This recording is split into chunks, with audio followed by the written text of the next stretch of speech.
Party मुझे बनाएगी तो मैं हरियाणा की तकदीर और तस्वीर बदलूंगा। जो पार्टी हाईकमान फैसला करता है कांग्रेस पार्टी में, वही सबको मान्य होता है।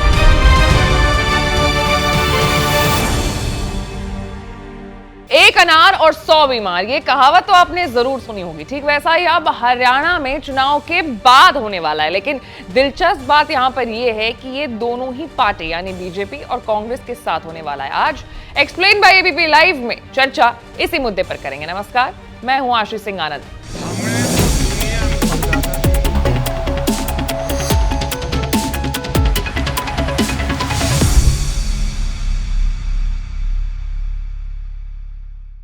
हरियाणा में 5 अक्टूबर को वोटिंग हुई और अब 8 अक्टूबर को नतीजे हैं। लेकिन असली लड़ाई जो है वो नतीजों के बाद ही होगी, चाहे कोई भी पार्टी हो। सबसे पहले अगर बात करें कांग्रेस की, तो कांग्रेस ने अपने सीएम का चेहरा कौन होगा वो अभी तक बताया नहीं है, जिसके कारण सीएम पद के लिए कई दावेदार खड़े हो गए हैं और पार्टी के अंदर घमासान मचा हुआ है। वहीं दूसरी तरफ हालांकि बीजेपी ने सैनी साहब को तय कर लिया है, लेकिन फिर भी कुछ नेता हैं जो मुंह फुलाए बैठे हैं, जो अलग अलग बातें कर रहे हैं। एक एक करके सब पर चर्चा करेंगे।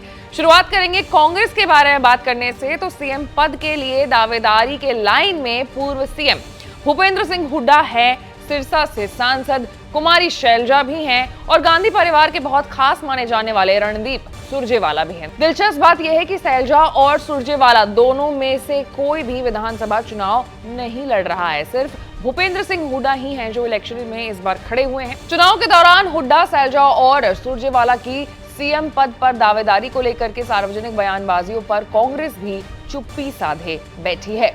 वहीं शैलजा हरियाणा में कांग्रेस की दलित चेहरा हैं, वो भूपेंद्र सिंह हुड्डा की कट्टर प्रतिद्वंदी भी हैं। सिरसा से सांसद शैलजा ने मुख्यमंत्री पद के लिए अपनी दावेदारी खुलकर जताई भी है। बताया जा रहा है कि विधानसभा चुनाव में कांग्रेस की 75 से 80% सीटों पर उन्हें टिकट मिला है, जिन्हें हुड्डा कैंप चाहता था। इस वजह से चुनाव के दौरान शैलजा की नाराजगी की खबरें भी उड़ी, लेकिन उन्होंने अफवाह बता करके खारिज कर दिया।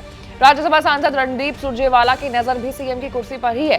शैलजा अगर दलित चेहरा हैं, तो सुरजेवाला का कैथल और उनके आसपास के इलाकों में अच्छा खासा दबदबा माना जाता है। दोनों की सीएम पद के लिए दावेदारी पर कांग्रेस इसलिए चुप है कि उसे उम्मीद है कि इससे दोनों ही नेताओं के समर्थक कार्यकर्ताओं में जोश रहेगा और उस उत्साह का फायदा पार्टी को चुनाव में मिलेगा। वहीं इससे थोड़ी बहुत मिलती जुलती कहानी बीजेपी की भी है। पार्टी पहले ही मुख्यमंत्री नायाब सिंह सैनी की अगुवाई में चुनाव लड़ने का ऐलान कर चुकी है, लेकिन केंद्रीय मंत्री राव इंद्रजीत सिंह और अनिल विज खुलकर मुख्यमंत्री पर अपनी इच्छा जाहिर कर रहे हैं, जता रहे हैं इस पद के लिए। लेकिन बीजेपी आलाकमान इस पर चुप है, क्योंकि उसे लगता है कि दोनों नेताओं की सीएम पद को लेकर के दावेदारी ठोकने से उनके समर्थकों का उत्साह बढ़ेगा और चुनाव में पार्टी को इसका फायदा होगा।